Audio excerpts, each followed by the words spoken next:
Minhas cordiais saudações a todos aqueles que nos acompanham, né, semanalmente pelas nossas redes sociais aqui da nossa querida Diocese de Limeira.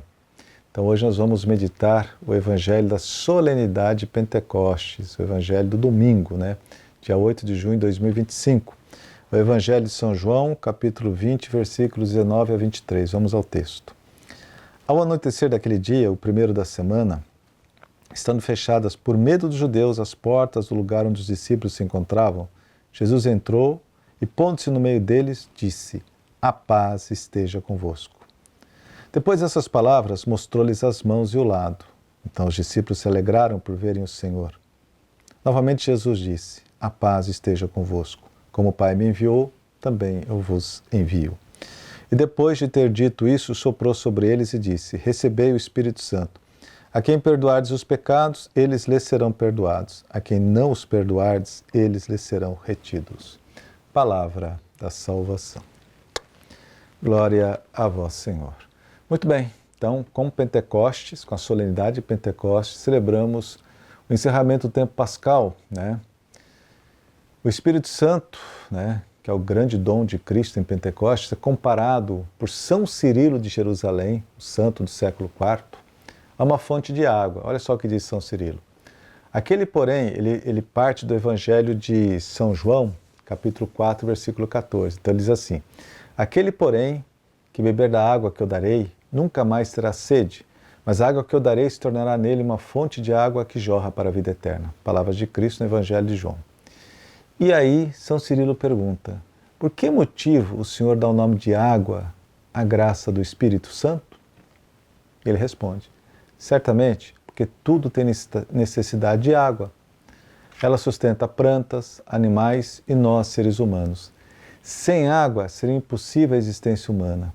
Da mesma forma, sem o Espírito Santo, seria impossível manter-se fiel a Deus.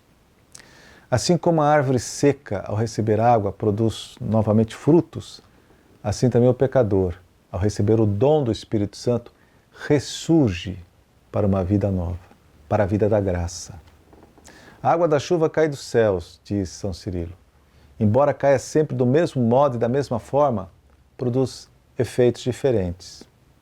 Ele cita: o efeito que produz na palmeira não é o mesmo que produz na videira.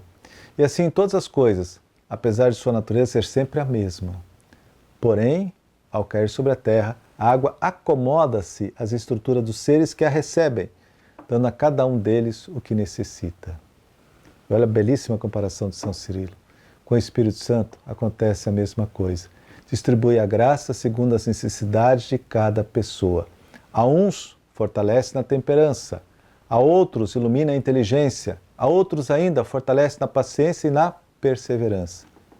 Enfim, manifesta-se de modo diferente em cada pessoa, mas distribui seus dons sempre em vista do bem comum, do bem da comunidade, visando de fato a edificação da igreja, a comunidade eclesial. O Espírito tem um só e o mesmo modo de ser, mas por vontade de Deus produz efeitos diferentes para o bem da igreja. E o maior bem da igreja é a unidade de seus membros, é a comunhão. E aqui cita a primeira carta aos Coríntios, capítulo 12, versículo 4. Há diversidade de dons, mas o Espírito é o mesmo. A partir da diversidade, o Espírito Santo constrói a unidade da igreja. O Espírito Santo assim procede desde o início da criação, porque é especialista em transformar o caos em cosmos, em criar harmonia. Lá no início da criação, no livro do Gênesis, né? O Espírito de Deus pairava sobre as águas, e do caos fez o cosmos, da desordem fez a ordem. O Espírito Santo cria harmonia. Ele é especialista em criar a diversidade, mas ao mesmo tempo é aquele que harmoniza tudo, que dá unidade na diversidade. Somente Ele, o Espírito Santo, pode fazer essas duas coisas. Cria a diversidade, mas também cria harmonia na diversidade. Não só a harmonia exterior, mas também a harmonia interior. Por isso, Jesus, ao encontrar seus discípulos, repete no Evangelho que acabamos de ouvir: "A paz esteja convosco." E em seguida ele dá o Espírito Santo aos discípulos. É uma paz, como ensina o saudoso Papa Francisco. Francisco dizia assim: é uma paz que torna o coração semelhante ao mar profundo.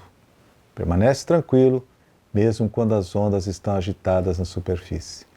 É uma harmonia tão profunda, diz Francisco, que pode até transformar as perseguições em bem-aventuranças. Achei belíssimo esse pensamento do Papa Francisco. É uma harmonia tão profunda que pode até transformar as perseguições em bem-aventuranças. Bem-aventurados que são perseguidos por causa do reino de Deus. Quem vive segundo o Espírito Santo leva paz onde há discórdia, união onde há divisão. Os homens e as mulheres movidos pelo Espírito Santo retribuem o mal com o bem, respondem à arrogância com mansidão, respondem à maldade com bondade, respondem à provocação com o silêncio, às maledicências com a oração e ao pessimismo com o sorriso. E aqui me reporta a profecia de Ezequiel, capítulo 36, versículo 27, em que ele faz a profecia em que Deus promete o envio do Espírito Santo. Diz assim: colocarei no vosso íntimo o meu Espírito e farei com que observeis os meus mandamentos. É a promessa da vinda do Espírito Santo. É Ele que nos fortalece para que sejamos capazes de viver verdadeiramente a palavra de Deus. São Paulo VI afirmou em uma de suas catequeses o seguinte: a primeira e derradeira necessidade da Igreja é o Espírito Santo. E São Boaventura disse o seguinte: o Espírito Santo vem onde ele é amado, onde ele é convidado, onde ele é esperado. A Igreja e cada um de nós tem necessidade do Espírito de Deus.